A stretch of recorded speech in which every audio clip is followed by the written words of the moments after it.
do SIG, de cuidados farmacêuticos. Hoje a gente vai ter 2 convidados, a Fabiana Varallo e o Murilo, e eles vão falar um pouquinho da experiência deles, da atuação do farmacêutico clínico em cuidados paliativos, né? A gente estava comentando que é um tema bem, um local onde o farmacêutico tem bastante a contribuir e que com certeza é um desafio, né, para o farmacêutico dentro do cuidado em saúde, né, mas ao mesmo tempo um importante cuidado, né, que a gente pode estar contribuindo tanto para o paciente quanto para a equipe, né, neste momento de tão delicado, talvez, na vida dos pacientes, né. Então, a Fabiana, ela é professora da Faculdade de Ciências Farmacêuticas de Ribeirão Preto, e o Murilo, ele é farmacêutico de um hospital em Londrina, Murilo, que agora eu não lembro o nome. É o Hospital do Coração, daqui de Londrina. Hospital do Coração em Londrina. Então, muito obrigada pelo aceite de vocês, né? Eu vou fechar a câmera e vou passar a palavra para vocês, tá? Obrigada. Bom dia a todos, bom dia, Karine. Eu que agradeço a oportunidade de discutir um pouquinho sobre esse assunto, que é tão relevante no contexto em saúde e na integração do cuidado em todos os níveis de atenção à saúde.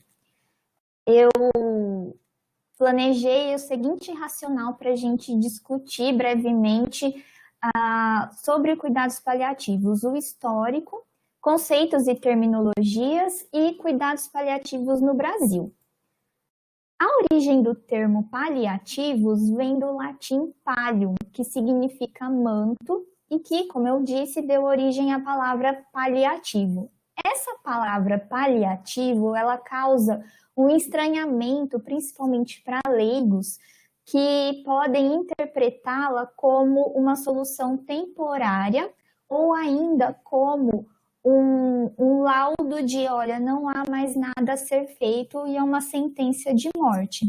Sendo que na origem do termo, o manto dá sentido à proteção e a acolhimento, porque o pallium, na Idade Média, era um manto utilizado pelos cavaleiros das cruzadas para se protegerem contra as intempéries de tempo.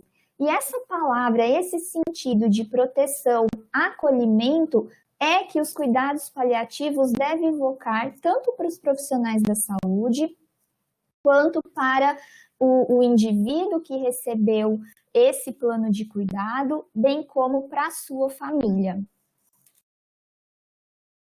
Esse entendimento, ou essa desinformação, ela vem sendo considerada não só nos meios de divulgação acadêmicos, ou seja, a publicação de artigos científicos falando o que é cuidados paliativos, quais são as práticas, os princípios adotados por essa filosofia, como também para a população em geral, no sentido de desmistificar que o cuidados paliativos ele é uma sentença de morte. Receber cuidados paliativos não significa o rumo inexorável da vida, que a pessoa vai morrer dali a poucos dias. A gente vai ver posteriormente quais são esses princípios e quais são os objetivos do cuidados paliativos para o paciente e para a sua família.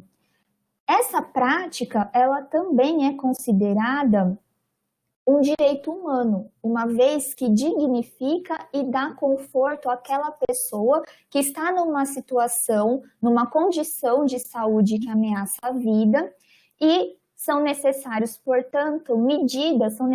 medidas que vão dar conforto e dignidade e atender, sobretudo, as demandas durante a fase de finitude da vida.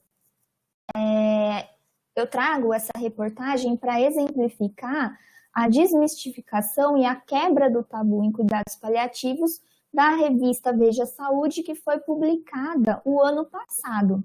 E foi uma forma de conceitualizar essa prática, quais são os objetivos, e é o que eu vou tentar trazer um pouquinho nessa abordagem de hoje.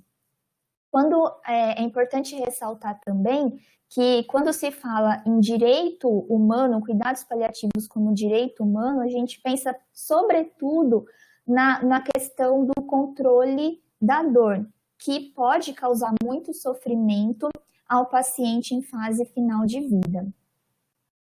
Para a gente entender como que o movimento de cuidados paliativos chegou na atualidade, é necessário a gente fazer um mergulho na história para entender como que essas instituições elas nasceram. Na medicina hipocrática, não era considerado o trato aos pacientes que tinham doenças incuráveis. E essa filosofia mudou com o advento do cristianismo. Nesse sentido, há relatos do século XV, do Hospício de Porto de Roma, da enfermeira Fabíola, que prestava cuidados aos peregrinos, órfãos, pobres e até pessoas doentes nessas instituições. A princípio, era um cuidado totalmente leigo, voltado para a caridade e atendimento espiritual dessas pessoas.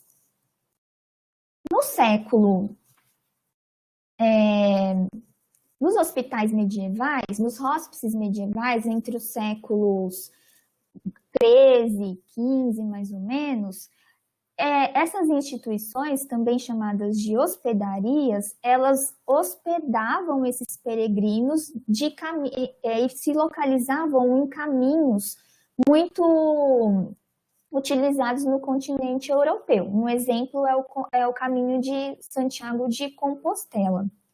Já no século XVII, surgiram também na Europa outras instituições de caridade que também abrigavam esses peregrinos, esses órfãos e as pessoas enfermas, que ao longo do século XIX, essas instituições passaram a ser consideradas hospitais, principalmente para o tratamento de indivíduos com câncer e tuberculose.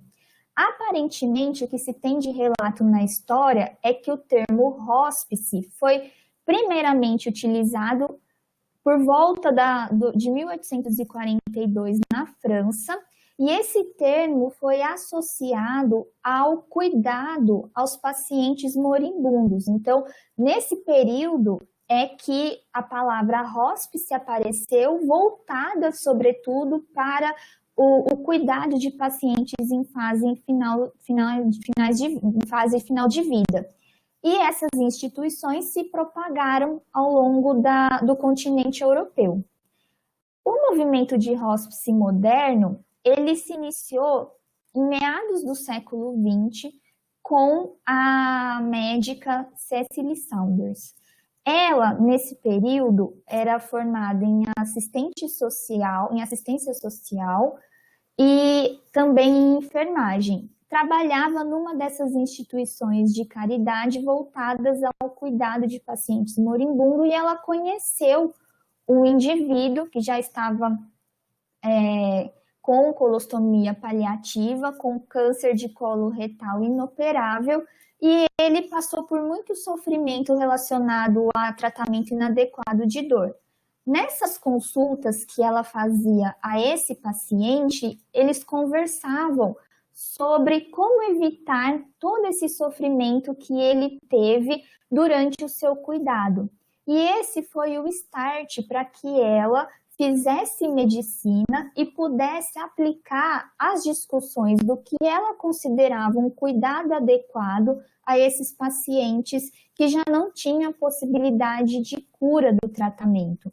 E aí, então, nasceu a filosofia dos cuidados paliativos, que é promover conforto e dignidade. Há sim muito o que fazer nessa fase em que não há mais tratamento modificador da doença, mas é um trabalho árduo que a equipe multiprofissional pode desempenhar no sentido de atender as necessidades desse indivíduo, bem como da sua família, promovendo conforto e dignidade nesse momento.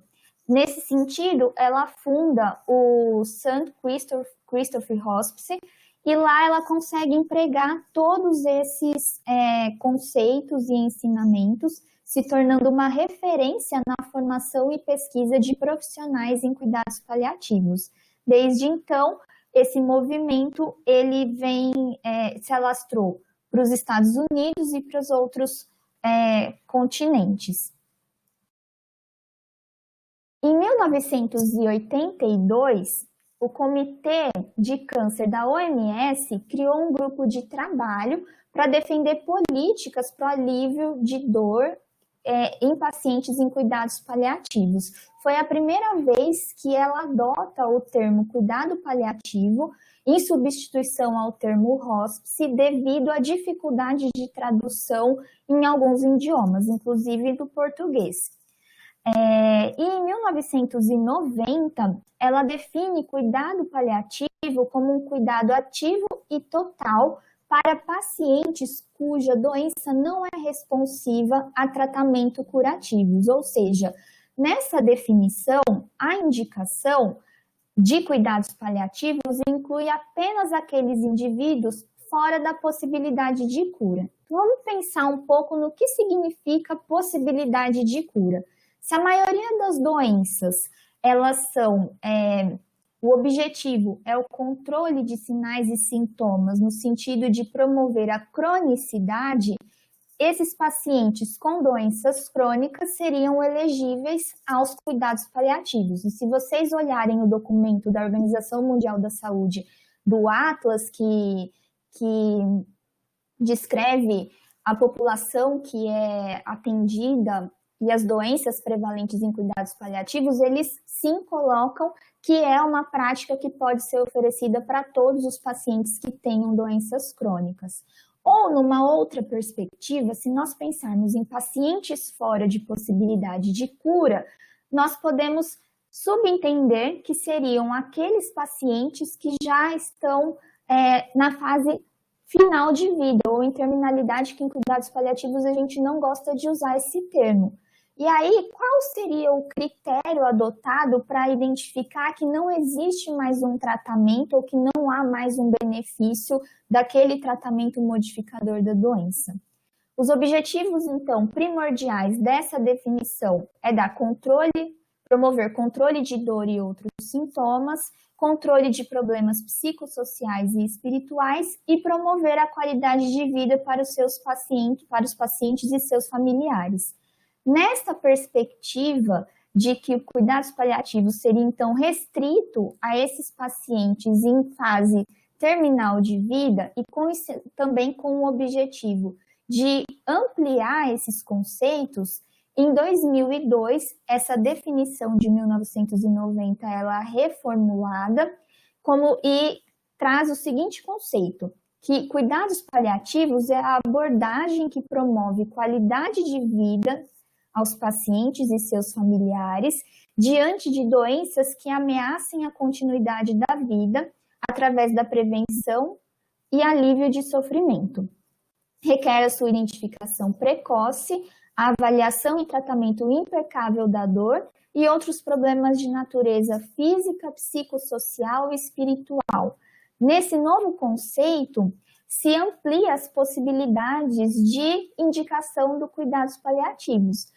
Ele passa a ser, então, um cuidado centrado no paciente e na sua família, com a possibilidade, então, de atender às demandas dessa família, suas perspectivas, considerando seus valores e crenças, para que essas demandas sejam atendidas nas diferentes fases dessa doença ameaçadora, considera a autonomia do seu paciente no tratamento, ou seja, o paciente ele é uma peça ativa no processo e as vontades dele têm que ser priorizadas, maximiza a qualidade de vida, oferece conforto e dignidade, antecipa, previne, alivia e minimiza o sofrimento.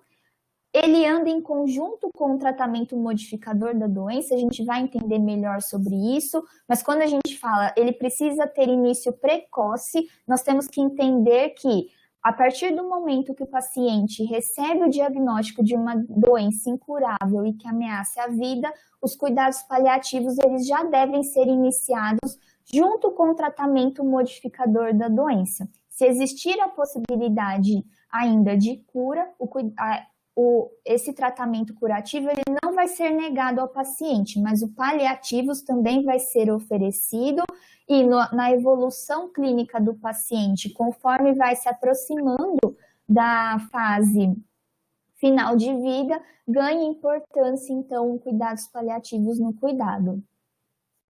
Fabiana, desculpa, vou te interromper, mas eu acho que esse é um ponto bem importante hoje, né, o grande desafio, talvez, da definição e do conceito do que é cuidado paliativo, né, porque a gente precisa superar esse preconceito, ou esse não querer, o que as pessoas têm de significado em relação ao cuidado paliativo, né, porque às vezes eu vejo que até as equipes tem receio em acionar a equipe de cuidado paliativo, né?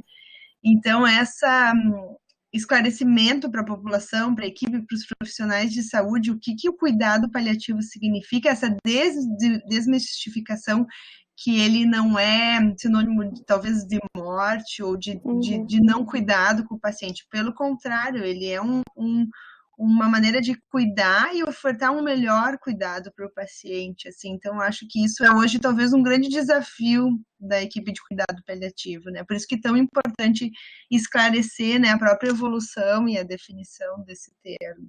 Exatamente, Karine, eu concordo, porque quando o paciente ele recebe o cuidado, a indicação para cuidados paliativos, muitas vezes ele chega tarde para a equipe e trabalhar todas essas expectativas, essas necessidades.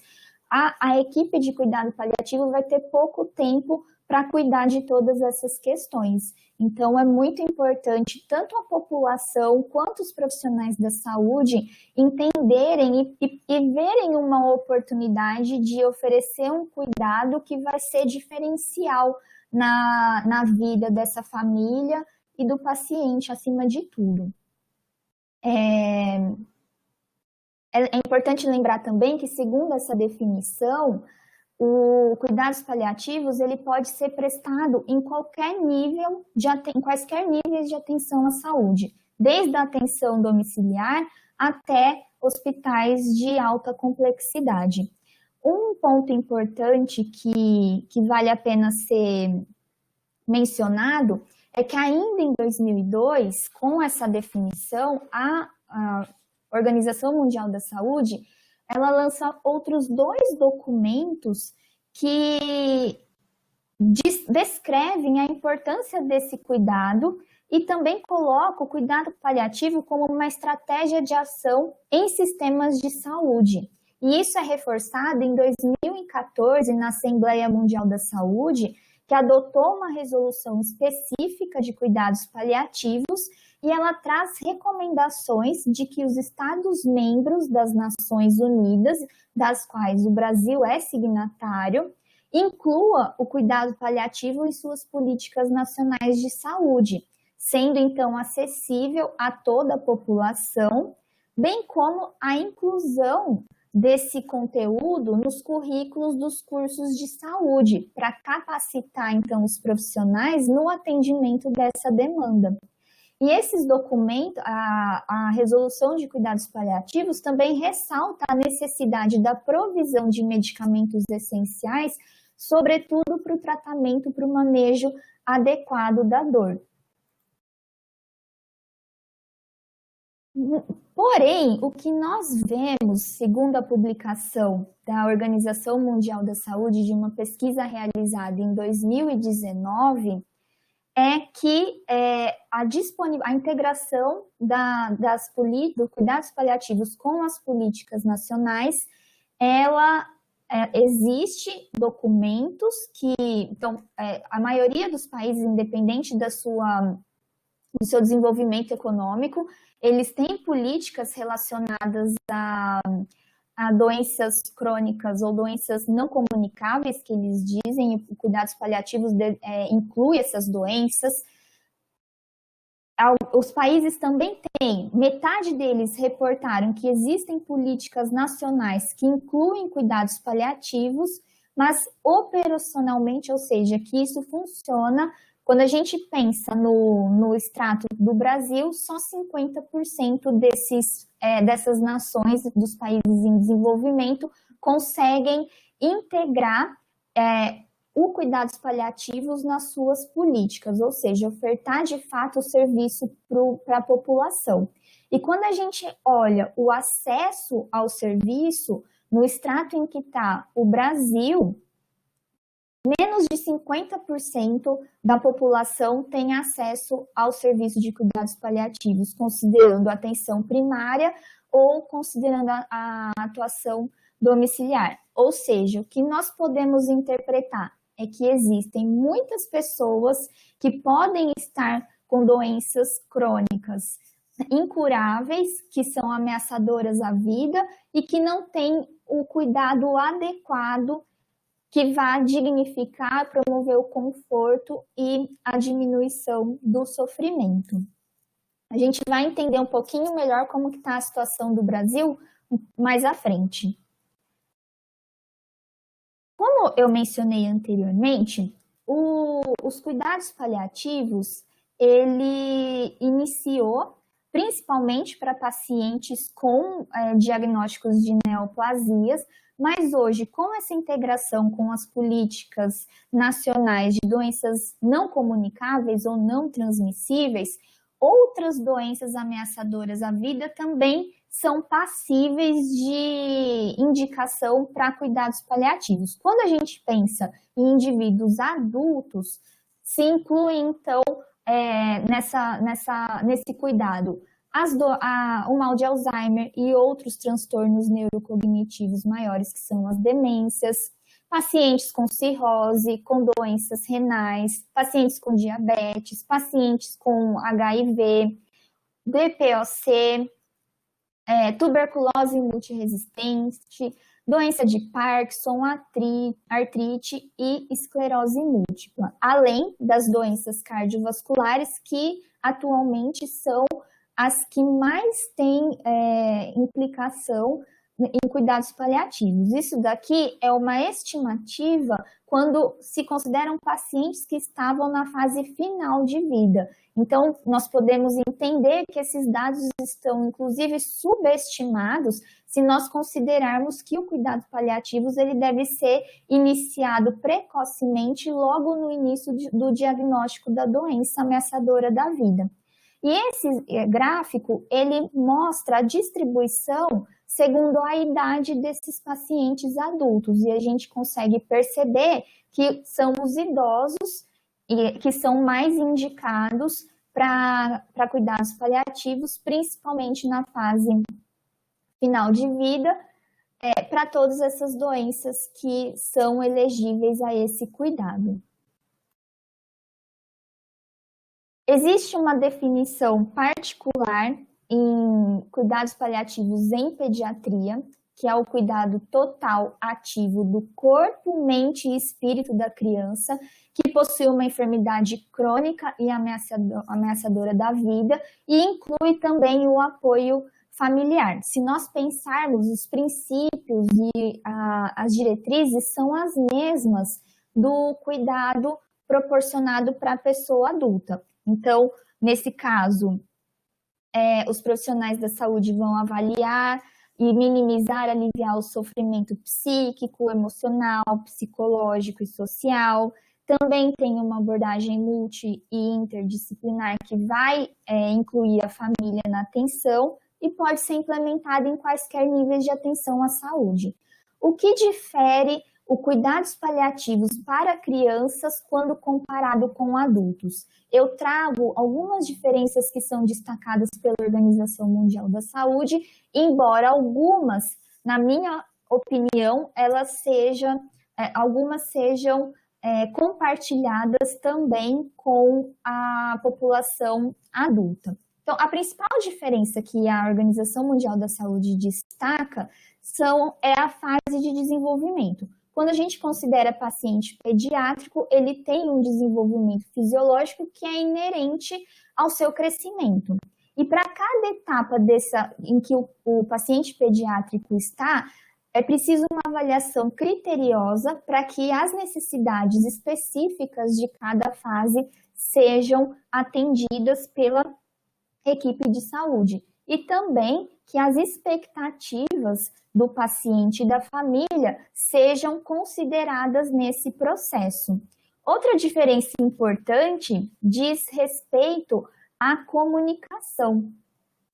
Antes de eu entrar na comunicação, eu gostaria de comentar também que é importante, quando a gente pensa nas fases de desenvolvimento, que crianças que apresentam uma doença, que ameace a vida, elas são muito mais conscientes com relação ao que é finitude da vida, o que é o óbito, do que uma criança com a idade equiparada. Então, talvez isso seja até um pouco mais fácil a comunicação, que é o tópico que a gente vai comentar agora.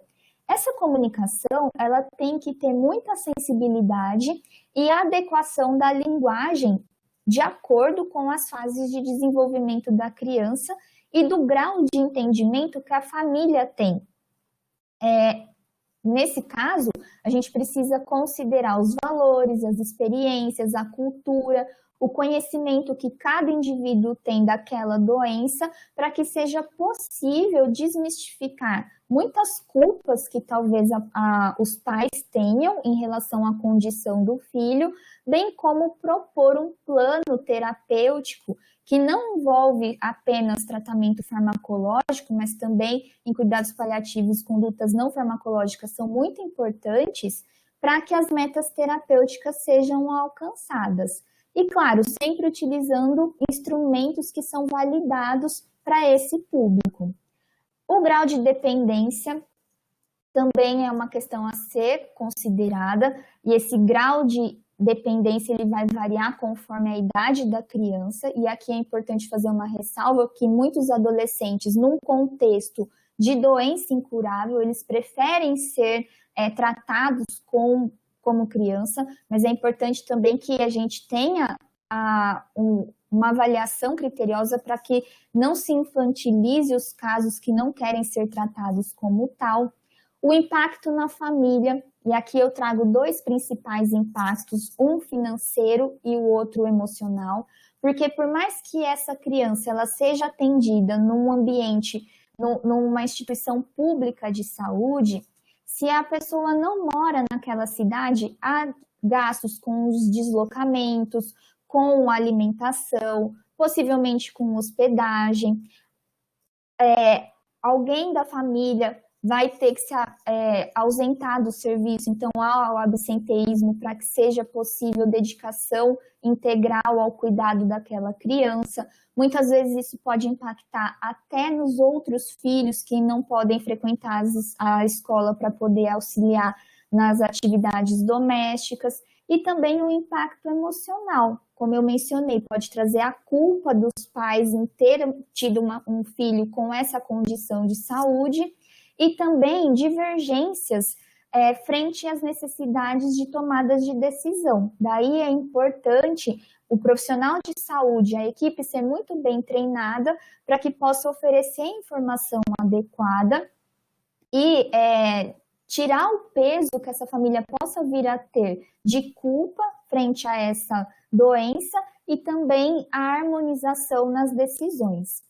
Outra questão de diferença são os tipos de condições de saúde. Como nós vimos, há inúmeras doenças que são elegíveis a cuidados paliativos em pediatria, nem todas cursam com os mesmos sintomas, então é um desafio para o profissional da saúde identificar e, inclusive, propor um tratamento que vá priorizar o conforto e a dignidade.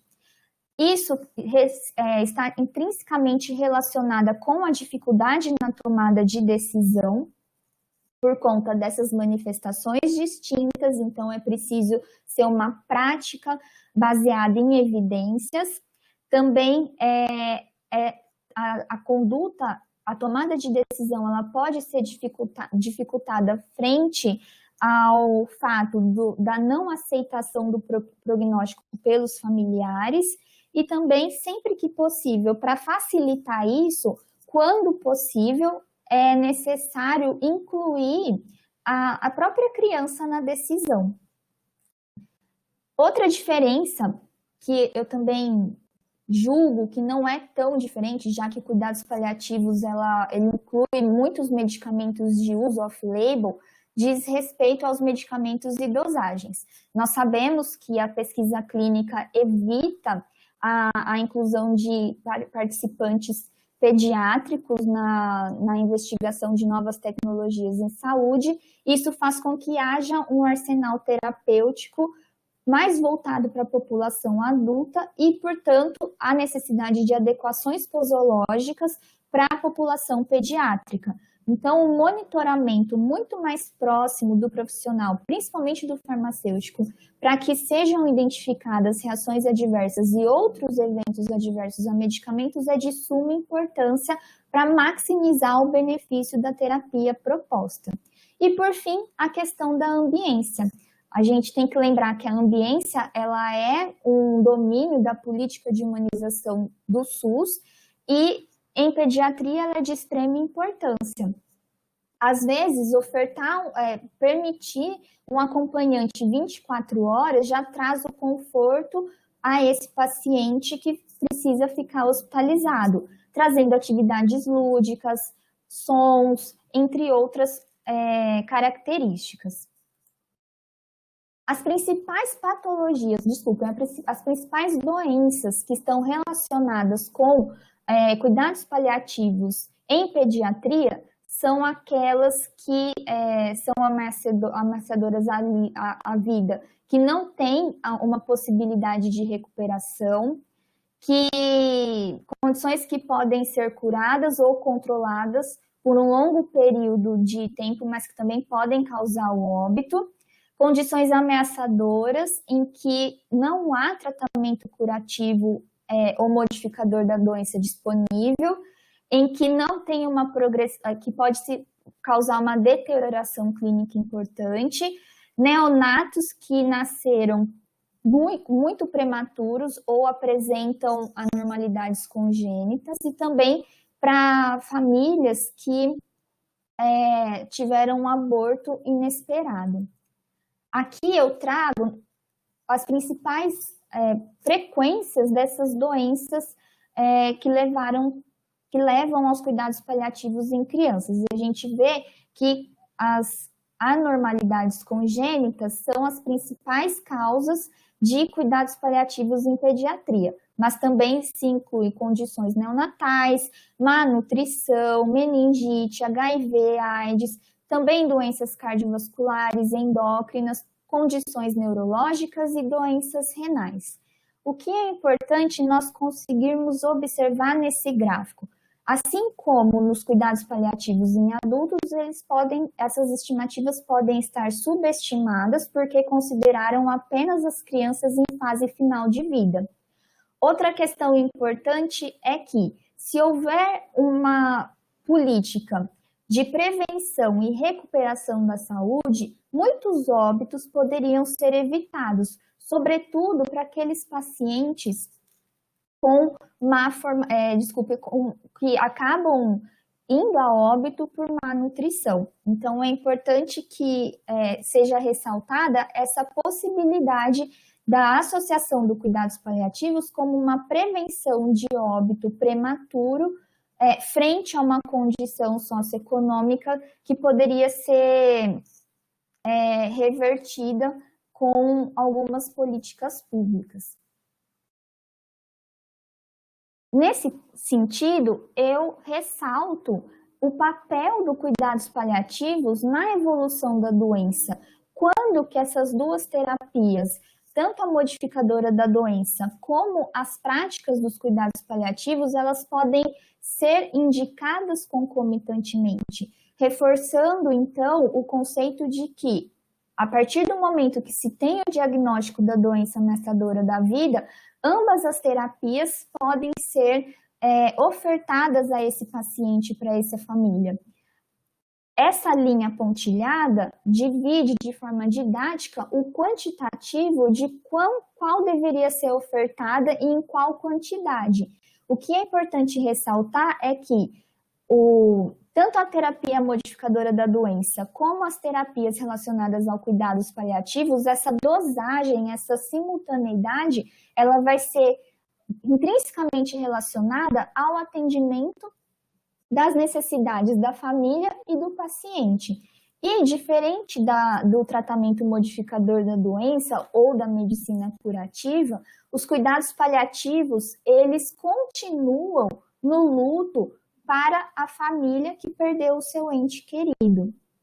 E isso é um papel bastante importante no sentido de trazer conforto à família. Em síntese, o que nós vimos até o momento? Que os objetivos do cuidado paliativo é a individualização do cuidado. A cada fase da doença ameaçadora da vida vão haver expectativas e necessidades diferentes que os profissionais de saúde, a equipe, devem identificar e trabalhar junto com o paciente e com a família, no sentido de aliviar todos os problemas existentes e prevenir, por conseguinte, a ocorrência de novos. Lembrando que o cuidados paliativos ele vai complementar ou até mesmo ampliar o tratamento modificador da doença, ou dependendo do estágio da doença, ele vai ser o foco total do cuidado. E promover oportunidades para experiências significativas e valiosas para o crescimento pessoal, espiritual e a autorrealização do paciente e da família. Então, eles são prestados mais efetivamente. Para que esses objetivos sejam alcançados, ele precisa ser prestado de forma mais efetiva por uma equipe multi ou interdisciplinar devidamente treinada para isso. Por isso que os cuidados paliativos, eles não são baseados em protocolos. Claro que as condutas elas vão ser realizadas com base na melhor evidência possível, associada à experiência do profissional e os valores do paciente, mas o que rege o cuidados paliativos são esses princípios que nós já discutimos. O início precoce, afirmar a vida, não acelerar ou adiar a morte, integrar os aspectos psicológicos e espirituais, prover suporte para a autonomia desse paciente para que ele possa realizar suas atividades diárias, suporte familiar tanto no decorrer da doença quanto na fase de luto, a abordagem multidisciplinar e melhorar a qualidade de vida. O que a gente precisa discutir um pouquinho mais é o princípio de não acelerar ou adiar a morte, porque muita gente, inclusive alguns profissionais da saúde, acreditam que o cuidados paliativos é não fazer nada e abreviar a morte do paciente. E esse não é o conceito, o princípio de cuidados paliativos. Esse é o conceito de eutanásia. A eutanásia, ela não é permitida no Brasil, nem pelo Código de Ética Médico de 2019. Ela é uma prática que serve, utilizada para abreviar a vida, a fim de aliviar a dor ou evitar o sofrimento do paciente, e ela é considerada homicídio no Brasil. Então, o paliativos não faz eutanásia. E também ele não prega a distanásia, que tem como sinônimos a obstinação terapêutica ou a futilidade terapêutica. O que significa isso? Não vão ser feitas medidas desproporcionais que vão prolongar o sofrimento do paciente, sendo que não há mais possibilidade de reversão do quadro clínico.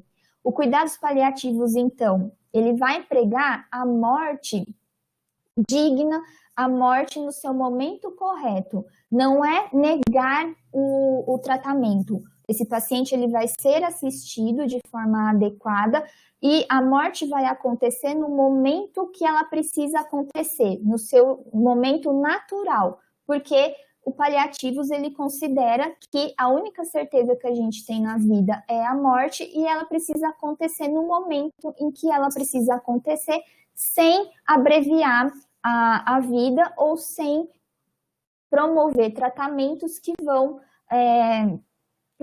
propiciar desconforto, sofrimento e o prolongamento da vida sem dignidade. E como a gente pode, dentro de todos esses conceitos que a gente discutiu, a falta de integração de cuidados paliativos nas práticas, nos planos, nos protocolos de saúde pública, como que está a situação no Brasil?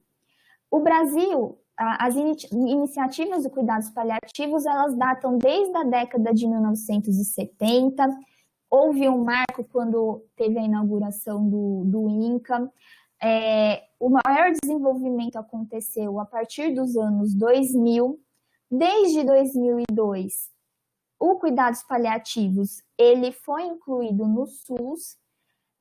Há várias políticas e protocolos do Ministério da Saúde que tratam desse assunto. Como exemplo, eu cito o protocolo de manejo de dor crônica, do componente especializado. Existe um caderno de atenção básica que trata de cuidados paliativos. Porém, o que a gente observa é que ainda muito precisa ser feito para que esse serviço seja equitativo e tenha acesso a toda a população. Em 2018, eu destaco essa resolução, a 41, que foi publicada, e ela dispõe sobre as diretrizes da Organização de Cuidados Paliativos. Eu vou trazer alguns dos objetivos que essa diretriz traz, que é a integração do cuidados paliativos na rede de atenção à saúde. Ela também tem o objetivo de melhorar a qualidade de vida, incentivar o trabalho em equipe, estimular o ensino na graduação e a especialização, educação continuada e permanente dos profissionais da saúde, principalmente do SUS, disseminar informações sobre cuidados paliativos, promover o acesso a medicamentos e desenvolver atenção humanizada a esses pacientes, com ênfase, sobretudo, na atenção básica e a integração nos serviços especializados.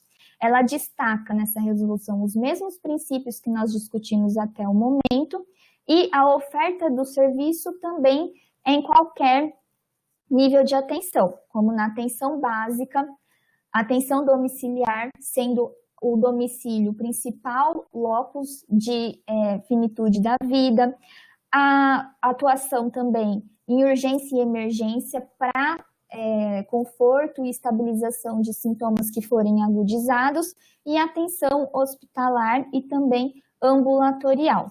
Sobretudo, eu destaco o que a Karine colocou, que existem ainda muitos profissionais da saúde que desconhecem e têm medo de utilizar os cuidados paliativos ou de aplicar os cuidados paliativos por falta de conhecimento dos princípios, medo do uso de opioides, porque tem a questão da dependência, mas um estudo realizado mostrou que o Brasil está aquém da meta de consumo proposta pela Organização Mundial da Saúde, o que denota que há muito trabalho que nós podemos fazer para que esse serviço seja acessível a toda a população. E aí o farmacêutico ele tem uma seara bastante importante que vai também contribuir para a segurança desse paciente. Como considerações finais dessa primeira parte, nós vimos que o cuidados paliativos ele pode ser prestado para qualquer população, em qualquer nível de atenção, o início é precoce e a sua máxima é evitar o sofrimento e melhorar a qualidade de vida, evitando futilidade terapêutica. E aí, ressalto a importância do farmacêutico clínico e passo a palavra, então, ao Murilo para que ele possa discorrer quais são as atribuições que o farmacêutico pode ter em cuidados paliativos. Eu agradeço a oportunidade, essas são algumas referências que eu utilizei. Deixo o meu e-mail e me coloco à disposição para o esclarecimento de eventuais dúvidas e trocas de experiência. Muito obrigada.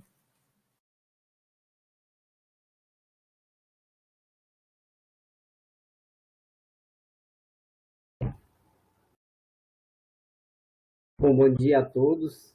É uma grande honra aí aceitar o convite da doutora Fabiana para estar compartilhando um pouquinho sobre a atuação do farmacêutico clínico nos cuidados paliativos e também agradecer ao SIG aí pelo convite, ok? Deixa eu ver se já está comigo o o poder do slide aqui. Ainda não. Vou passar para você, Murilo. Pode falando que eu já te torno apresentador, tá? Tudo bem, Carol. Bom, eu sou Murilo da Silveira Benato, né? Sou especialista em farmácia clínica e hospitalar pela Universidade Estadual de Londrina. Sou mestrando do Programa de Ciências Farmacêuticas da UEL também. Hoje, minha área de atuação é como farmacêutico clínico intensivista aqui no HCOR de Londrina. Tá? Num período da residência, eu tive o prazer e a satisfação de estar passando pela unidade de cuidados paliativos oncológicos, né, do Hospital do Câncer daqui de Londrina mesmo. A gente passou um tempinho lá e foi muito prazeroso e muito gratificante para nós. Vou pedir um pouco de desculpa, acho que pelo slide aí na hora de subir. Creio que foi uma desconfiguração de versões, tá ok?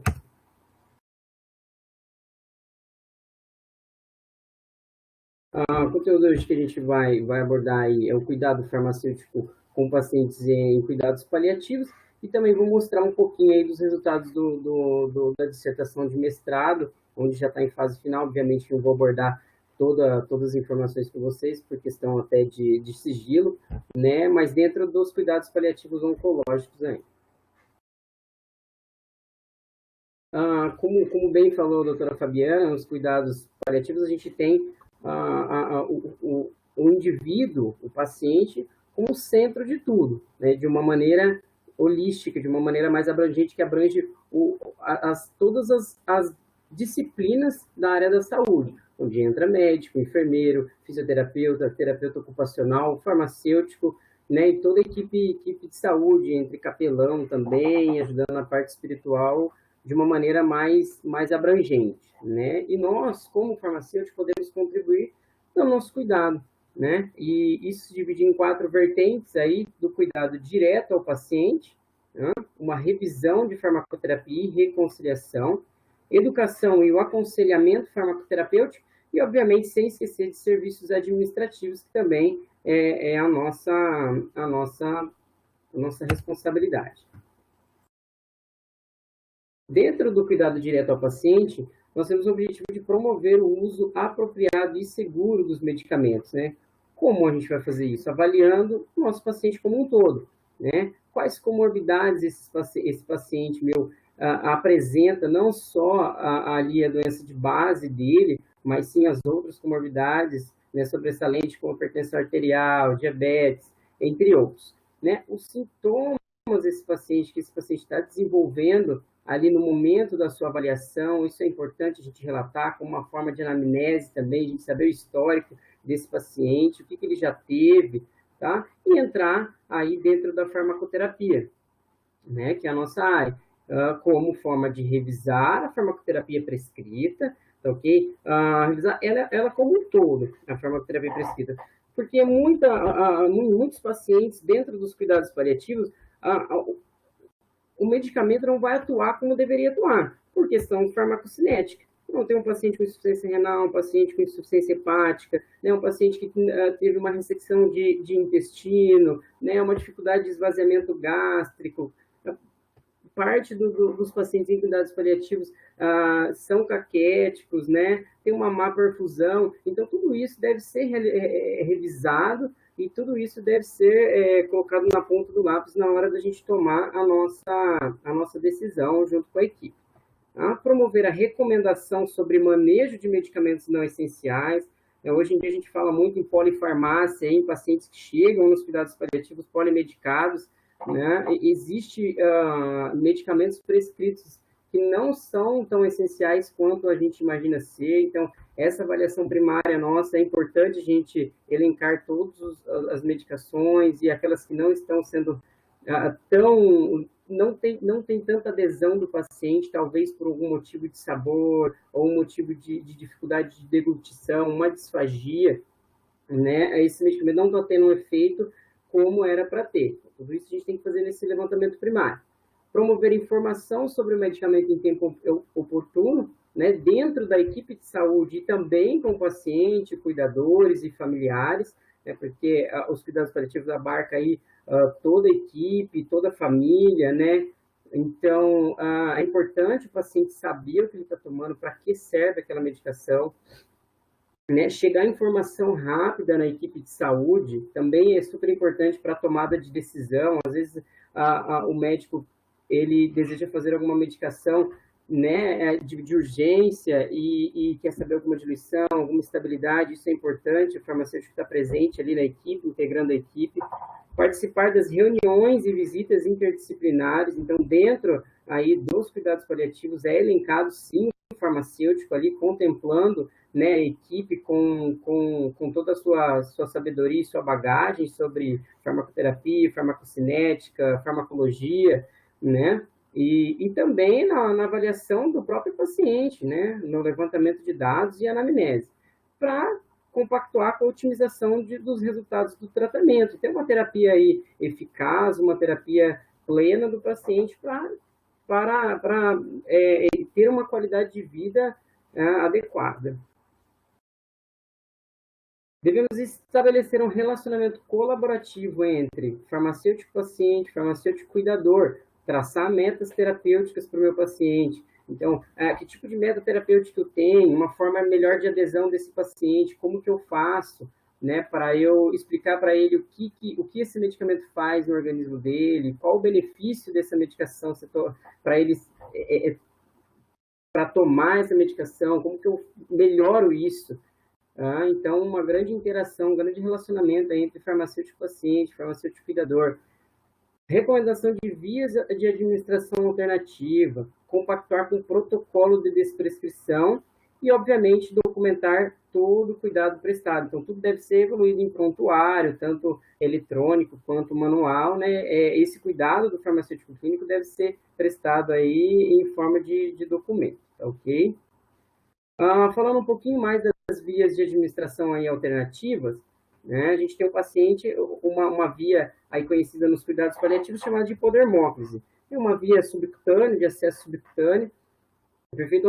Onde não há como mais ter um acesso venoso adequado. Eu tenho muito sangramento no acesso venoso, eu tenho perca de acesso, eu tenho agitação do meu paciente, o paciente saca o acesso, né? Então, tudo isso deve ser levado em consideração para uma via alternativa. Via alternativa via oral também é uma opção boa, porém tem pacientes em cuidados paliativos que tem disfagia, tem dificuldade de deglutição, a gente tem que buscar uma alternativa para o meu paciente, para toda a equipe, né? Sugerir isso para o prescritor. Dentre elas, tem as suas vantagens e suas desvantagens, perfeito? Vantagens: é uma via parenteral mais confortável, uma via subcutânea, tá? Fácil inserção e manuseio da equipe de saúde, pode ser feito uso em domicílio, porque o risco de infecção hospitalar é bem menor do que um acesso venoso, tá? Complicações locais são bem raras, um baixo risco de efeito colateral, até por conta da absorção local ali, né, do metabolismo de primeira passagem, também vascularização local, redução de flutuação de opioides, também devido a isso, vascularização local eu consigo monitorar mais o meu paciente, porque a flutuação é menor, e, obviamente, o baixo custo, né? Hoje a gente tem catéteres periféricos que são centrais, são os PICs. Então, o custo disso é altíssimo, né? Então, a via de hipodermóclise é uma via de baixo custo, de fácil manuseio, essas são as vantagens. Porém, né, tem o outro lado das desvantagens. Dependendo ali da localização do acesso, né, a gente pode fazer até 1.500 ml em 24 horas. Então, não é um acesso que aguenta muito volume. A absorção, como eu havia dito anteriormente ali, é variável de acordo com a vascularização local e, obviamente, ali existe alguns medicamentos e eletrólitos que não é aconselhado, que é contraindicado fazer realização por via hipodermóclise. Também atuando aí na compactação do protocolo de desprescrição, onde o farmacêutico clínico pode atuar bruscamente ali, a gente tem uma forma de avaliação de 5 vertentes, né? Então, eu tenho que saber quais as medicações e o motivo dessas medicações que esse paciente está vindo a usar.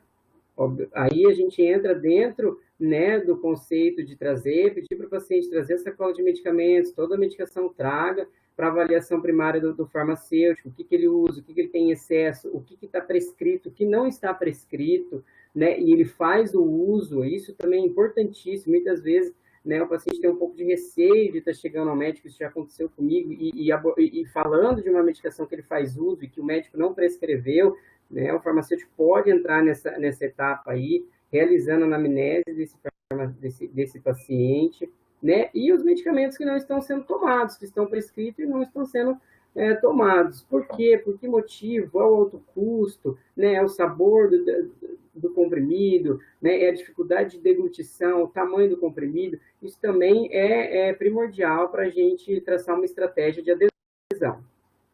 O risco geral de dano, né, obviamente, em pacientes em cuidados paliativos, a gente tem uma gama muito grande de neurolépticos, de opioides, onde são medicações de alto risco, tá? Então, temos que observar isso, como está sendo feito esse uso, né, a forma de abuso, e os fatores de risco desse paciente para essas medicações. Eu tenho um paciente com uma carga grande de morfina, que já tem uma predisposição à insuficiência renal, então isso tudo tem que ser avaliado na hora da gente também iniciar o protocolo de desprescrição.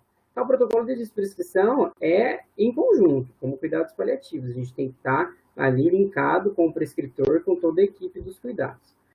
Avaliando a descontinuação, a gente vai começar a tomada de decisão. Então, eu tenho uma medicação que o dano supera o benefício, né? Já é um critério de eu começar a pensar se eu opto pela desprescrição dessa medicação. O medicamento está sendo ineficaz, então ele está ali, mas não está surtindo efeito algum, ou foi prescrito em uma época que o paciente estava com alguns sintomas e continuou, não foi orientado adequadamente a parar com essa medicação, tá? Evitar tratamento agressivo, então não tem por que eu pegar em um idoso com 80, 90 anos, eu iniciar um tratamento de diabetes ou de hipertensão arterial nele, agressivo, né, com insulina, com toda essa gama aí que a gente tem, tá? Contraindicações, obviamente, por exemplo, eu vou usar um beta-bloqueador num paciente asmático, né, então isso é extremamente contraindicado, a gente tem que olhar as contraindicações que tem prescrita também, né, e se a medicação é necessária, é realmente necessária essa medicação, né, vai surtir um efeito positivo, né, no meu paciente, não vai, isso está trazendo malefício a ele, avaliar isso daí é difícil, a ingestão da medicação, é difícil, né, a forma de tomada, né, priorizar os medicamentos a ser desprescritos. Então, existe uma ordem de descontinuação, né, eu não vou começar lá para o que mais vai causar dependência, né, ou vou começar para uma medicação um pouco mais leve, que não surta tanto efeito no paciente, e começando disso aí, a que está mais causando dano ao meu paciente, e obviamente, né, o que o paciente também esteja destinado a parar de tomar. Às vezes você encontra uma barreira que o paciente não quer parar de tomar, não quero esse faz bem, então essa também é uma barreira, a gente não vai contrariar a vontade do paciente nessa hora, a gente vai tentar explicar como funciona, né, mas sempre respeitando a vontade do paciente aí. E monitorar esse regime de desprescrição, né, começar com um medicamento por vez, né, aguarda um tempo, ver se surte efeito, posteriormente eu opto por desprescrever outro, porque se a gente tiver uma gama muito grande de desprescrição de uma vez, a gente não vai saber, né, se tiver alguma interação medicamentosa ou uma reação adversa, não vai saber de onde está vindo, tá? Manter a comunicação em toda a equipe, tanto a equipe de saúde, até quanto o cuidador, quanto a família, quanto o próprio paciente, isso é de extrema importância, porque vai ser uma tomada de decisão em conjunto com a equipe interdisciplinar, e, obviamente, documentar aí todo esse protocolo, né, toda essa tomada de decisão.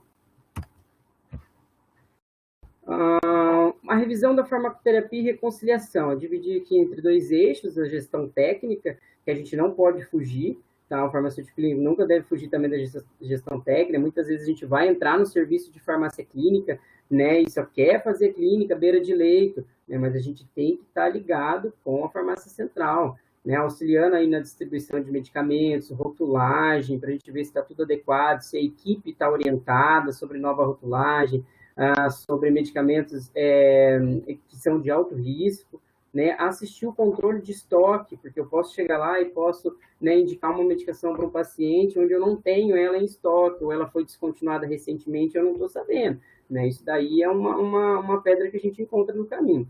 Manejar e melhorar o processo de uso de medicamentos e promover, obviamente, o acesso do medicamento. Tem que estar ligado com qual o valor dessa medicação que eu estou indicando, se o médico, né, ele acatou essa intervenção minha e qual que é o valor, né, qual que é o perfil do meu paciente. Ele vai conseguir ter acesso a esse medicamento tem disponível na rede pública, não tem, ele vai precisar comprar, vai precisar entrar com ordem judicial, né, o que eu vou fazer nesse caso? E dentro da gestão clínica, a gente contribui com um trabalho de equipe que promove o acesso ao medicamento utilizado, né, aplica estratégias de adesão à farmacoterapia com protocolos e com scores, né, de adesão. Então, eu preciso saber como o meu paciente vai aderir a essa farmacoterapia proposta, né? Tem um score de adesão, não tem, né? Realizar a conversão de opioide para equivalência analgésica. Eu tenho analgésico opioide aí transdérmico, eu tenho via oral, eu tenho endovenoso. É a mesma dosagem que eu vou fazer para o transdérmico, ele está com endovenoso, vou passar para via oral, o paciente vai de alta para casa, eu posso dar a mesma miligrama, a mesma quantidade posológica que ele estava fazendo uso, né? Não posso. Isso tem uma tabela de conversão, tem uma equivalência terapêutica ali entre analgésicos opioides. A gente passou uma experiência bem rápida aqui, que eu vou contar, a gente passou nesse tempo de pandemia, onde a gente teve falta de um opioide usado concomitantemente para sedação. E a gente não teve ele no mercado mais por um tempo, e a gente precisou fazer uma equivalência terapêutica para a gente transicionar para outro opioide. Então, até no âmbito próprio hospitalar intensivo, assim, nem tanto em cuidados paliativos, né, mas a gente teve que atuar com equivalência analgésica. E isso é o farmacêutico que vai fazer. Né? O médico vai chegar e vai falar assim, enquanto eu vou diluir isso aqui, qual que é a dose, como que a gente vai fazer? E a gente vai ajudar ali o médico a procurar a melhor alternativa de equivalência, tá? Saber sobre o manejo da dor, né? A famosa escada da dor aí, né? Onde a gente começa, vamos iniciar ali com um analgésico simples, introduzir um anti-inflamatório não esteroidal, um opioide fraco, opioide forte, né? Saber todo o manejo da dor para a gente não ver iniciando já com opioide pesado, né, onde eu não vou ter mais depois alternativa terapêutica para esse paciente, a qualidade de vida dele vai lá embaixo, ele vai sentir muita dor, né, e realizar revisões clínicas desse regime farmacoterapêutico. Então, a gente tem que estar atento a sempre estar revisando, porque a nova medicação pode ser prescrita, nova informação pode ser dada para o paciente, para toda a equipe de saúde. Educação e aconselhamento farmacoterapêutico, né? O aconselhamento farmacoterapêutico aos pacientes, cuidadores e familiares, né? Isso é importante na hora de uma alta hospitalar, né? Onde o paciente vai para casa, então ensinar ele como deve ser tomado. Muitas dúvidas surgem nesse momento, né? Se o paciente pode tomar antes do almoço, antes do café, depois do café, com leite, com bolacha, com água. Então, essa é a nossa função, aconselhar ele e manter ele ciente de todas as medicações, de alguns eventos adversos que pode acontecer com ele, algumas reações, para ele estar preparado, sempre relatar para a equipe. Né? Acesso aos medicamentos de modo seguro e apropriado, tomar cuidado, né, com as medicações que são de alto risco ali para o meu paciente, né, para ele não fazer também um abuso daquela medicação que pode levar a uma depressão respiratória, principalmente de opioides aí, né, traçar um plano de adesão baseado aí em índices e terapêuticos, né, em scores, e de uma maneira de ajudar o meu paciente a ele fazer uma terapia medicamentosa completa e eficaz. Né? Tem um exemplo de tabela de orientação posológica para pacientes que têm um pouquinho mais de dificuldade, tem a Pillbox, né, que é uma caixinha organizadora com os dias da semana para ser tomado o comprimido. Aqui eu trouxe aí um exemplo onde a gente usava bastante, né, na área de cuidados paliativos, em uso ambulatorial, né, a gente sempre dava para o nosso paciente aí uma tabela de orientação posológica bem simples, onde eu tenho a parte dos medicamentos, né, amanhecer antes do café, o café e por aí vai. Algumas observações peculiares e individuais de algumas medicações, tá, e outras orientações adicionais. E, obviamente, sempre a assinatura e o carimbo do farmacêutico responsável, tá? Pela tabela, e pedir sempre para o paciente trazer essa tabela e seguir essa tabela e pedir explicação novamente, né, se o paciente realmente entendeu, né, o que deve ser feito. O farmacêutico não pode deixar, o farmacêutico clínico não pode deixar os serviços administrativos de lado, né? A gente tem que contribuir no desenvolvimento de algoritmo, é um algoritmo que vai ter evidência clínica, onde eu vou ter um plano de adesão formado com um score para eu saber se meu paciente, o indicador do meu paciente, se ele está realmente contribuindo com a terapia, para a terapia ser eficaz, ou se ele, né, não está. E aí a gente vai observar os pontos falhos e vai corrigir ao longo do período. Né, desenvolver políticas e procedimentos de uso de medicamento, atualizar formulários terapêuticos, né, para toda a equipe de saúde, por exemplo, método de diluição adequado, diluente adequado, né, incompatibilidades medicamentosas em via Y, interações medicamentosas frequentes no seu perfil de paciente, né, a compatibilidade com equipo de medicamentos, se tem que ser administrado em equipo livre de PVC, ou né, isento de PVC, ou equipo simples normal. Então, tudo isso daí, atualização dos formulários e desenvolver políticas de procedimento, né, se eu posso fazer, né, um off-label de uma medicação intravenosa, intramuscular, aparece algumas dúvidas assim, pode ser feito, não pode, posso misturar 5, 6 medicações para fazer subcutânea, né, para fazer por hipodermófilos, para eu diminuir o volume de ingestão de líquido desse paciente. Então, tudo isso daí a gente tem que ter baseado tudo em evidência científica e nas referências bibliográficas, tá? A participação na comissão de farmácia terapêutica, o farmacêutico clínico tem que estar ciente da introdução de novo fármaco, aí, padronização de novo fármaco dentro do seu hospital ou do seu ambiente de saúde, né? Tem que estar presente ali para tomada de decisão em conjunto, se é realmente eficaz aquela medicação, se vai ter uma aceitação boa dos pacientes, né? O valor dele, qual que é, né, e gerenciar toda a cadeia de suprimentos também de medicamento. Então, tem que saber, o farmacêutico que está ali, beira-leito, tem que saber o que ele tem dentro da farmácia dele, para ele não indicar alguma coisa que seja indisponível, que seja difícil de chegar. Às vezes o médico pergunta alguma coisa de alguma forma manipulada, tem bastante isso nos cuidados paliativos, né? Quanto tempo chega isso, como faz, dá para fazer, não dá, eu preciso transicionar uma medicação, né, comprimido para solução ou suspensão, posso fazer isso, não posso, tem estabilidade, não tem. Então, toda essa cadeia de suprimento a gente precisa estar orientado também para passar essa informação, né, oportuna. Realizar análise contínua de melhoria de qualidade de vida, de qualidade do uso desses medicamentos. Então, eu preciso saber se aquele medicamento está surtindo um efeito legal, se não está tendo reação adversa, se não teve um desvio de qualidade, né? Manejar o preparo e administração de medicamentos, eu preciso saber se eu tenho bomba de infusão suficiente, eu vou fazer aí os antibióticos tempo dependente, em um tempo de infusão maior, tenho bomba para isso, eu posso introduzir essa política no meu hospital. Posologia adequada, né? Então, ajuste de função renal, né? Baseado em fórmulas aí, Profitigal, MDRD, né? Eu posso fazer essa posologia adequada, eu posso fazer um protocolo disso. Métodos de estocagem, aparece muita dúvida em relação a isso, né? Uma medicação termolábia, a enfermagem sempre pergunta, eu posso esperar chegar a temperatura ambiente, eu posso infundir direto, pode, né, tirar um pouco antes, como que funciona. Então, isso também é dever nosso. Né, qualificar nossos fornecedores para realmente saber o que está entrando dentro do meu hospital, se realmente, né, são fornecedores confiáveis, têm boas práticas farmacêuticas, né, se acontecer alguma coisa relacionada a um evento adverso, eu posso conversar com o meu fornecedor, ver se realmente é isso, não teve um desvio de qualidade, né?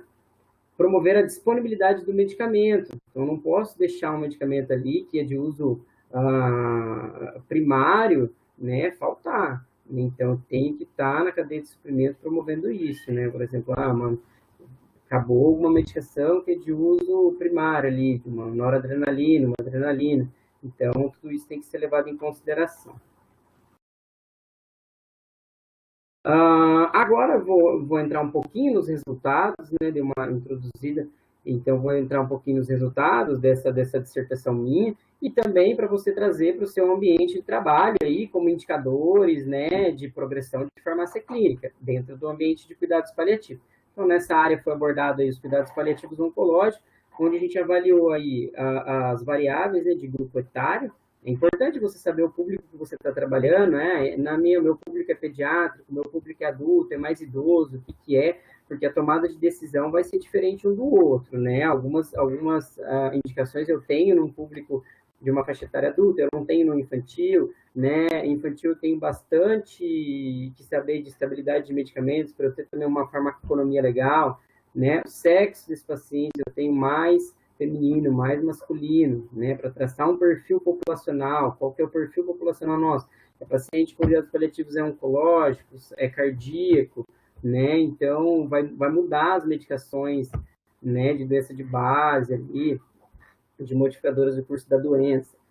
E os indicadores avaliados, que foi escolhido aí para nós avaliarmos essas intervenções e esses problemas, foi baseado no PCNE, que é o Pharmaceutical Care Network Europe, né, de 2019, 2020, agora está saindo um novo, está em fase de confecção, mas que eu usei o de 2019, final do ano passado, onde ele elencou ali, né, os indicadores de problema relacionado à farmacoterapia, causa desses problemas, qual foi a intervenção, plano de intervenção farmacêutica, aceitabilidade da equipe dessa intervenção e o desfecho dessa intervenção aí nos pacientes.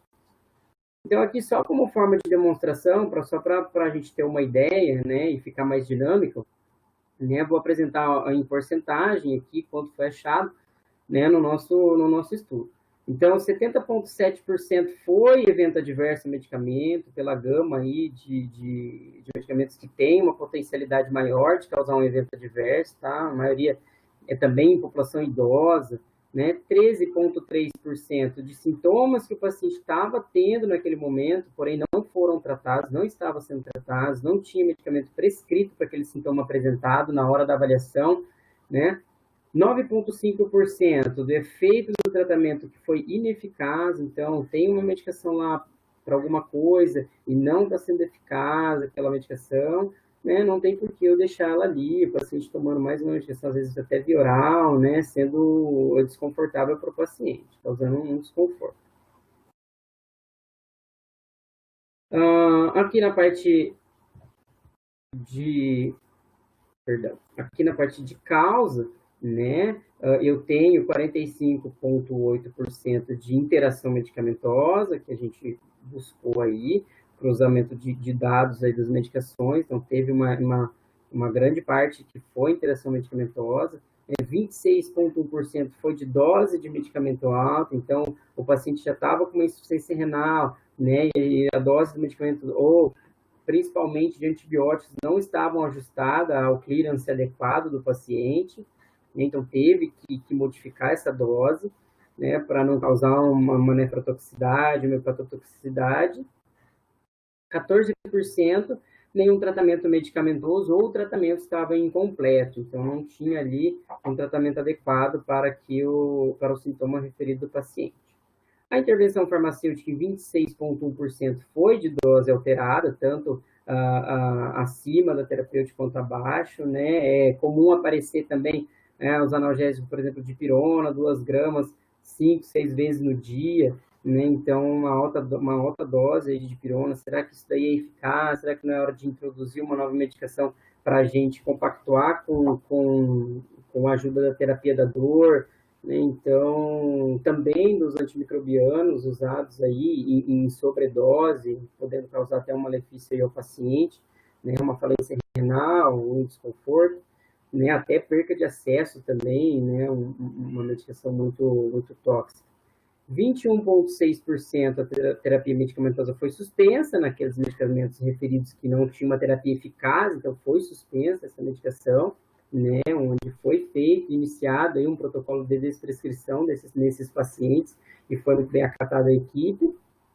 13,3% são terapias medicamentosas iniciadas nova, tem sintoma, o paciente não tem nada para aquilo, ou a terapia está ineficaz, a gente acaba, né, indicando a suspensão de uma medicação e iniciado outra. Aqui trouxe num gráfico, tá, para ficar um pouco mais dinâmico também, né, de intervenções aceitas, né, dentro do estudo a gente teve 70,1%, né, de intervenções aceitas. Né, intervenções não aceitas na base de 19,80%, onde, né, o prescritor e toda a equipe ali, em acordo nas reuniões, decidiu não acatar as intervenções. Intervenções propostas que tiveram aceitação desconhecida, ou por perca de dados, ou até por óbito do paciente, não dá tempo de realizar a intervenção, de não dá tempo de colocar em prática a intervenção, né? Então a aceitação ficou como desconhecida, e a intervenção não proposta por alguma falha, alguma indisponibilidade de contato do prescritor, que a gente abordou uma intervenção, mas porém ela não conseguimos chegar ao resultado final. Ao desfecho aí, temos 68,1% de problemas que foram resolvidos, né? 14,6% do desfecho do problema foi desconhecido, a gente não conseguiu saber, por causa desses motivos que eu já falei no slide anterior. 10,8% não houve necessidade ou possibilidade de resolver o problema, então toda a equipe em conjunto, né, concordou em que não era possível resolver isso daí, essa intervenção não ia ser tão benéfica assim, tá? A gente deixa aí a conclusão de que o farmacêutico clínico nos cuidados paliativos, ele tem como objetivo, né, promover a otimização da terapia medicamentosa, atuando em várias vertentes. A gente conseguiu observar aqui, né, manejo de opioides, iniciando o protocolo de desprescrição, avaliando as interações medicamentosas que foram prescritas, incompatibilidade de medicamentos, qual via melhor de administração para aquele paciente, qual o volume que eu posso fazer de infusão. Eu tenho um paciente em insuficiência renal, eu posso reduzir volume, eu posso fazer um antibiótico que comumente a enfermagem faz em 100 ml, eu consigo fazer em 50, em 20, né? Diminuir a sobrecarga renal para esse paciente. O período de infusão, o tempo de infusão desse medicamento, eu tenho antibiótico aí, que é tempo dependente, dose dependente, eu posso fazer um tempo estendido, né, em bomba de infusão controlada, né, vai ser mais eficaz, não vai. O diluente adequado, né, em muitos hospitais, né, não sei se é a experiência de todos os amigos, mas em muitos hospitais o médico não prescreve o diluente, né? Então a equipe de saúde acaba fazendo com que mais se habitua a fazer. Então, por isso que a educação continuada do farmacêutico nesses setores, né, a confecção de formulários, confecção de protocolos é importante para ajudar toda a equipe. Né? Então, o diluente está adequado, não está, tem uma interação ali entre o diluente e o medicamento prescrito. Estabilidade de medicamento serve muito para pediatria. Aqui no HCOR, na minha unidade, a gente atende a terapia intensiva neonatologia e pediátrica. A gente mexe muito com estabilidade de fármacos ali, né? E o objetivo final de tudo é evitar esses eventos adversos ao paciente decorrentes de problemas relacionados à farmacoterapia, né? Traçando um plano terapêutico eficaz, obviamente, né, junto à equipe multi, que esse é o intuito dos cuidados paliativos, para garantir o uso apropriado e seguro do medicamento, né? Sempre com o intuito de melhora de qualidade de vida do paciente e segurança dele dentro dos cuidados paliativos. Essas são algumas referências que eu usei a decorrer da apresentação. Eu deixo aqui, como já falou a doutora Fabiana, né, a nossa mentora aí dos cuidados paliativos, Cicely Sanders, quando a medicina falava, a medicina tradicional, né, falava que não tem mais o que fazer com esse paciente, né, a gente não tem para onde correr mais, não tem o que fazer, ele vai virar óbito, né, Cicely Sanders dizia que sim, há muito o que fazer, e dentro dos cuidados paliativos, isso é o incrível, onde todo o profissional que está envolvido ali, ele está disponível e quer mudar isso daí, ele quer fazer diferente e quer tornar aí uma qualidade de vida desse paciente melhor e quer também ajudar na terapia do paciente para ele, né, ficar de uma forma confortável com toda a família e com ele mesmo. Eu deixo aqui meu muito obrigado, espero ter atingido aí os objetivos propostos da palestra, né? Deixo também meu contato aqui embaixo para quem queira compartilhar experiência, né? Alguma coisa que já fez e não foi abordado na palestra, ou também que mais informações, né, sobre isso, porque o tempo é um pouco curto para a gente trocar mais experiência, né? Só o meu contato aí embaixo, só contactar a gente, que a gente está sempre disponível. Eu agradeço aí ao SIG, também a doutora Fabiana pelo convite. Muito obrigado.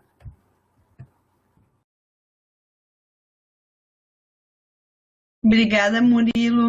Eu vou abrir aqui minha câmera, só um minutinho. Foi muito interessante, né? Vou pedir para a Fabiana também abrir a câmera dela. Acho que foi bem, a proposta casada da apresentação foi bem bacana, né? Fabiana trouxe o escopo da evolução do termo, do que significa, dos princípios, da própria legislação, né?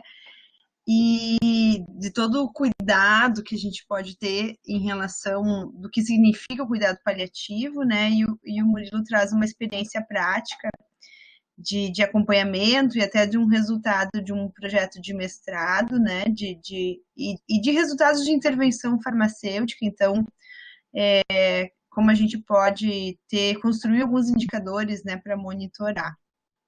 Então, a gente tem, olha só, eu acho que a gente pode até fazer uma rede de cuidados paliativos. Eu anotei a Jaxandra, que é tutora e preceptora, agora eu não lembro que cidade, a Débora, que é de Brasília, o Rafael e a Diana, que trabalham... a Diana trabalha em Salvador, numa clínica, né, de cuidados paliativos, a Flávia, no Rio Grande do Norte, e a Celina de Sergipe, mais o Murilo e a Fabiana. Então, 1, 2, 3, 4, 5, 6. Eu tenho pelo menos aqui 6... tá. A Jaxandra e a Débora trabalham juntos. Então, 6, ou são de Brasília, né? 6 farmacêuticos que atuam nessa área. Então, acho que é uma área que a gente o farmacêutico está se inserindo, né? Mas que a gente viu o potencial que tem de atuação. Então, se vocês... enquanto o pessoal digita, se vocês tiverem perguntas ou se quiserem abrir também os microfones, né? Murilo, eu fiquei em dúvida se tu puder dizer quantos pacientes tu acompanha, que tu fez essa análise de dados, assim, né? E eu acredito que no desafio também do nosso fazer farmacêutico, quando a gente pensa em avaliar o efeito do medicamento, para esse grupo de pacientes, queria que tu falasse um pouquinho sobre isso, assim, porque, claro, dor talvez é uma coisa que a gente consiga mensurar, né, mas em outras situações, talvez, se a gente consegue avaliar a efetividade. E uma outra questão que chamou a atenção, que é justamente isso, assim, que vocês, acho que a Fabiana e o Murilo também colocaram, que é a questão do medo dos opioides. Então, assim, como é que o farmacêutico maneja, né? Acho que até falou assim, alguém também comentou no momento da questão de envolver a equipe na tomada de decisão, o paciente, né? Ou se vocês têm relatos também de como vocês conseguiram intervir em relação a isso, né? Ao manejo da dor e principalmente no uso dos opioides. E, Karine, respondendo a pergunta aí na sequência, né? Na dissertação foi avaliado em média aí 213 a 215 pacientes, né? Não é um N tão alto, mas considerado, eu acho que para cuidados paliativos tá de bom tamanho, porque a gente tem muito pouco avanço nisso daí na pesquisa, né? Em cuidados paliativos, ainda mais em oncológicos. Então, a gente, aqui em Londrina, quando eu passei pelos cuidados paliativos, a gente tinha cerca de 10 leitos, tá, dentro da unidade de cuidados paliativos. Então, existia ali uma gama de atendimento um pouco reduzida, né? Se você for comparar hoje aos grandes centros, a gente tem 30, 40, 50 leitos de terapia intensiva. Aqui em Londrina tem hospital que tem isso, né? Inclusive o meu nesse momento de pandemia. Então, foi avaliado esse tanto, né? A gente mensurou as intervenções farmacêuticas através do PSNE, da resposta também clínica, dando médico, vendo o resultado clínico junto com o farmacêutico, junto com a equipe, onde aquela medicação surtiu efeito, né? Foi proposto alguns planos de intervenção baseado em alguns protocolos, né? Já dentro da saúde básica, que foi, tem um caderno de atenção básica primária, onde a gente tem lá alguns scores, né, para ser avaliado nesse paciente ambulatorial, mais a nível ambulatorial, né, onde a gente montou e fez esse formulário nosso, né, da própria residência. A gente pegou ideias do caderno de atenção básica, né, onde ele estrutura ali pelos algoritmos de Naranjo, né, e a gente introduziu isso e trouxe para a nossa realidade, para o nosso perfil de paciente, né, eliminamos algumas coisas que a gente achava, né, em excesso, porque uma consulta farmacêutica hoje em dia demora em cerca de 1 hora e meia, até você fazer toda a anamnese. Às vezes o paciente não está ali querendo ficar todo aquele tempo, então existe essa dificuldade. Então a gente foi reformulando esse score, essa estratégia, para que pudesse ficar confortável para o paciente também e calcular um método de adesão para ele, né? Então, o PSNE também, ele tem essas classes primárias que eu demonstrei nas apresentações, mas ele tem a subclasse também, onde avalia item a item, né? Existe uma gama enorme de avaliação. A gente foi na forma clínica e nos resultados positivos que teve desses pacientes, que eles apresentaram, né, uma melhora, surtiu uma melhora ali na qualidade de vida, onde o paciente não tinha mais dor, não tinha algum efeito colateral de uma medicação. Hoje em dia, né, é muito simples, é muito prático, é muito fácil o médico ele prescrever uma outra medicação em cima de uma reação adversa de um outro medicamento, né? Então, assim, é uma cadeia que vai surtindo, onde, na verdade, se eu suspendesse aquele primeiro medicamento que tivesse feito aquela reação adversa, eu não precisava ter de 3 a 4, 5 medicamentos prescritos para a mesma coisa. Então, foi nessa forma. Não sei se eu consegui responder integral as perguntas aí, Karine. Eu queria só complementar a resposta do Murilo com relação à efetividade no controle de outros sintomas, que talvez seja... A gente fala muito no controle de dor total, e aí como avaliar o controle em outros sintomas. Eu vou dar o exemplo de delírio. O delírio, ele é uma síndrome que pode causar muita angústia para a família, se ele for hiperativo, né? E existem medicamentos que têm essa propriedade deliriogênica, então muitas vezes esses medicamentos não trarão benefícios para o paciente, e eles podem sim ser desprescritos.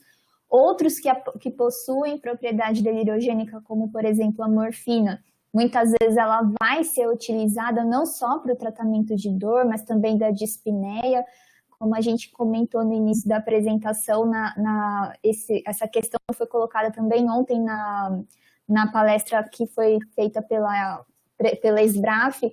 Às vezes a pessoa ela não tem força muscular para utilizar um dispositivo inalatório, então se faz necessário o uso da morfina para ajudar na dispneia.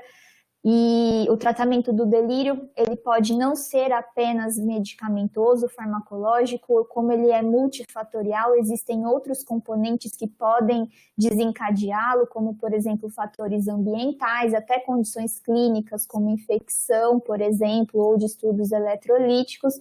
Então, o farmacêutico ele pode ajudar nesse manejo tanto nas medidas farmacológicas como não farmacológicas, e óbvio que você vai conseguir avaliar se foi efetivo ou não com o controle dos sintomas. Com relação à experiência no manejo de opioides, na época em que eu trabalhava no hospital, eu tive muita sorte em poder trabalhar em uma instituição que tinham médicos com formação em cuidados paliativos, então eles conseguiam fazer até orientação para outras equipes, médicos que não eram dessa formação, desenvolveram protocolos clínicos que poderiam ajudar a equipe, o corpo clínico a prescrever os opioides para esses pacientes, e como farmacêutica, o que nós contribuíamos muito era principalmente quando esse medicamento ele era administrado via bomba de infusão. nós auxiliávamos na programação, observação de efeitos adversos. A obstipação não era uma preocupação nossa, porque ela é um efeito tolerável. Se o medicamento ele iniciou na instituição e tinha indicação de, na alta, continuar, a gente auxiliava também na elaboração do processo para os medicamentos do alto custo, para que esse paciente pudesse ter acesso aos medicamentos.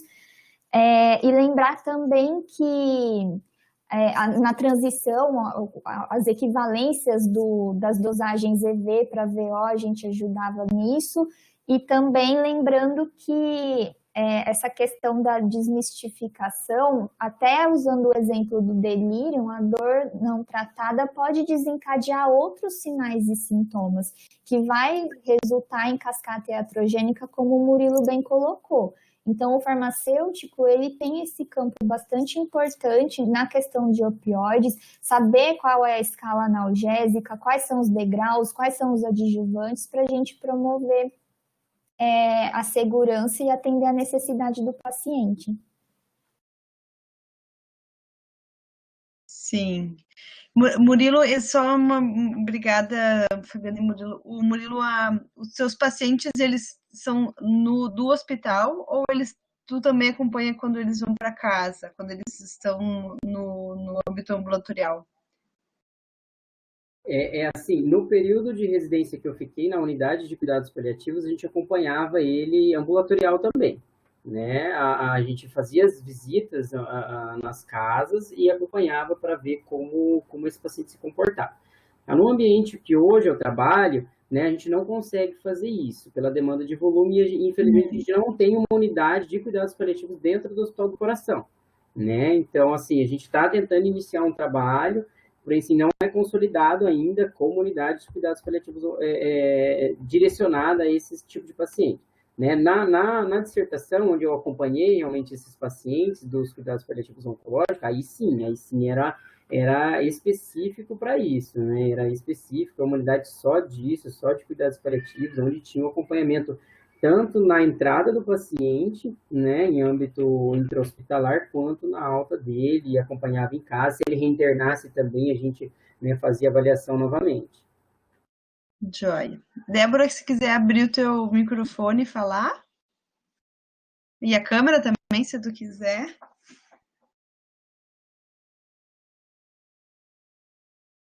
É só clicar no microfone que tem azulzinho ali.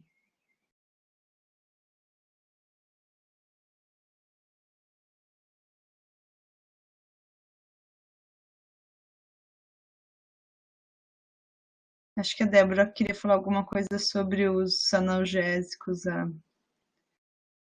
Tu deve ter entrado só para ouvir.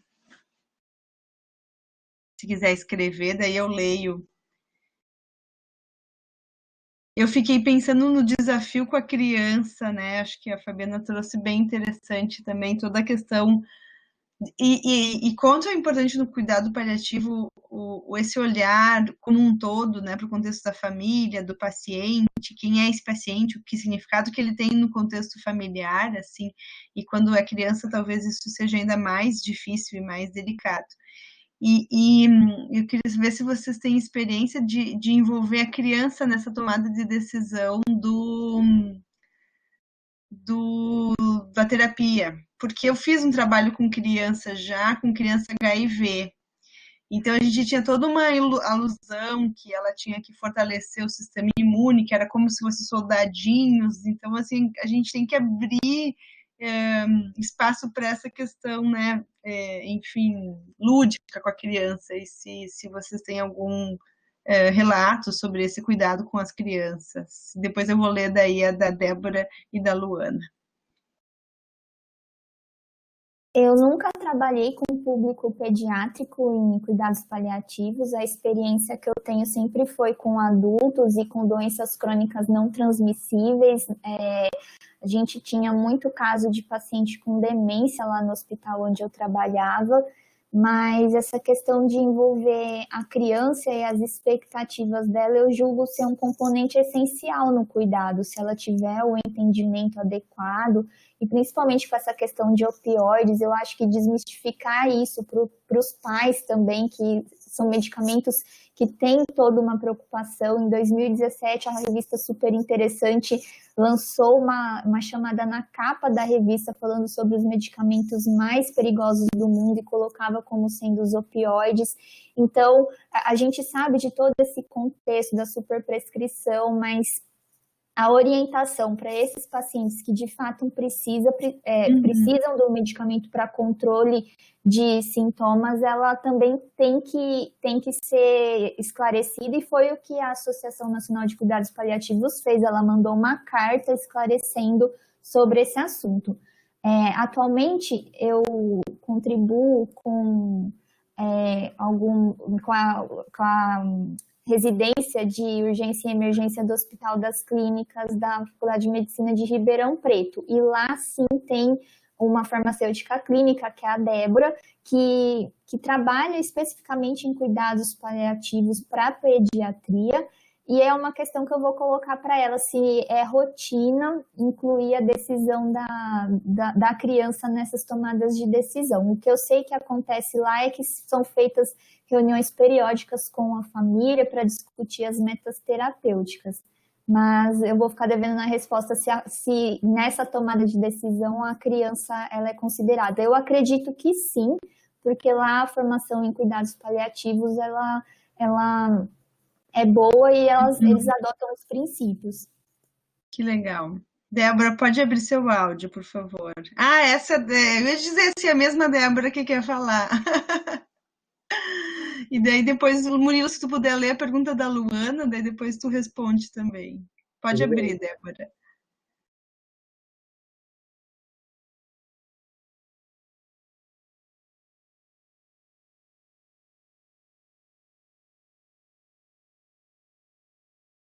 Nós não estamos te ouvindo. Tem que clicar no azul e abrir.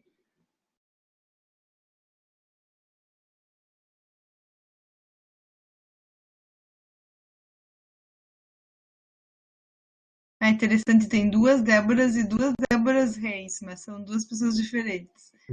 Se quiser que eu já vá respondendo a pergunta da Luana aí, uma vertente. Né? Luana, eu li sua pergunta, primeiramente, bom dia. Né? Então, existe as pedras no nosso meio que a gente vai ter que traçar uma estratégia diferente. Né? No caso da Pillbox, o que a gente fazia, o que eu fazia muito no âmbito ambulatorial, quando ia para vir para o hospital, né? E o paciente fazia uso das organizadoras, né? A gente sugeria a ele sempre guardar a caixinha, a última caixinha de medicamento que ele comprou. Né? E aí ele trazia essa caixinha também, junto com a medicação de uso dentro da organizadora, né? E a gente fazia isso daí. Hoje tem mecanismos de pesquisa na internet até de identificador de comprimido, então a gente ia traçando uma estratégia por aí. Né? Então, sempre trazia também as caixinhas, nunca, obviamente, segregar e cortar todos os comprimidos de uma vez, ou esterilizar ele do blister, né? Porque ocorre oxidação aí, mas sim orientar de maneira adequada, sempre guardar e organizar dessa forma. Até na tabela de orientação posológica, em orientação lá, se ele quisesse colocar o lote, eu falava, a gente mesmo colocava, quando mudasse, a gente orientava, falou assim, olha, mudou o lote, mudou a data de validade, vamos, né, modificar, então tem que ser uma conversa constante. Mas isso aí você, no seu âmbito, vai saber qual caminho melhor percorrer para cada tipo de paciente. Os pacientes são muito individuais, né? Eu já peguei paciente que não sabia ler, eu já peguei paciente que não tinha acuidade de visão, visual. Então, assim, a gente vai ter que ir tentando percorrer as estratégias de acordo com o que realmente o paciente está necessitando naquele momento. Mas, assim, uma ideia é essa daí, sempre falar para o paciente guardar a última caixinha, né, e trazer também sempre, nunca segregar, esterilizar do blister aí, para entrar em contato com... Isso, eu entendi que a dúvida da Luana é justamente quando o paciente ele vem para o hospital e se ele traz o pillbox, né, daí eles não conseguem fazer a validação. Mas daí, nesse sentido, o pillbox a gente geralmente tem para uma semana, talvez tem que orientar o paciente que quando ele venha, que ele não traga o pillbox, que ele traga a caixa, né? Mas porque a gente não consegue daí identificar, colocar lote de validade com certeza, né? Perfeito, né? Nunca segregar toda a medicação, nunca tirar toda a medicação, sempre ir aos poucos, semanal, né? O mais aconselhado. Débora, você conseguiu abrir a Ferreira Reis? Queres falar?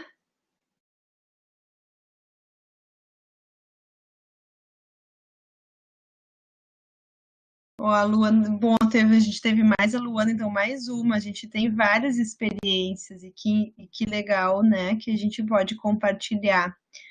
A Débora, a Flávia e a Jaxanda colocaram os e-mails na lista das notas compartilhadas, se vocês quiserem, né? O Murilo também compartilhou, a Fabiana também compartilhou o e-mail, né? Se vocês quiserem trocar experiências entre si, assim, eu acho que isso é muito positivo, até no sentido de registro dos dados e começar a mostrar, né, evidência do papel do farmacêutico e a importância dele na equipe, né, e de todo esse olhar frente às necessidades do paciente e da família, né, desse momento de promover conforto, promover cuidado e promover segurança no uso da medicação. Então, o Murilo apresentou, né, desprescrição, as intervenções farmacêuticas, o monitoramento dos efeitos adversos, do resultado clínico, né, então da efetividade também do tratamento. Então, assim, parabenizar, né, os dois pela apresentação, pelo trabalho, pelo envolvimento com o tema, assim, e a todos que também fazem isso, assim, acho que eu vi também alguém comentando, assim, não temos leito, mas, então, né, temos uma equipe que trabalha, mas ainda não temos leitos só disso, né, porque hoje a gente tem hospitais que têm esse tipo de leito. Então, acho que começa assim, né, começa com uma sementinha também dentro dos serviços de saúde, e aos poucos vai se aumentando e se vendo a necessidade e principalmente os benefícios do manejo do cuidados paliativos e também do trabalho em equipe, né? O quanto que toda a equipe contribui para esse olhar do paciente, né? Então, agradeço imensamente, a gente avançou um pouquinho na hora, mas acho que foi bem importante, assim. Muito obrigada, Fabiana e Murilo, não conhecia vocês, então prazer conhecê-los e parabéns pelo trabalho, obrigada pela disponibilidade. Desejo um bom final de semana para todos. Não sei se vocês querem fazer mais uma palavra de despedida.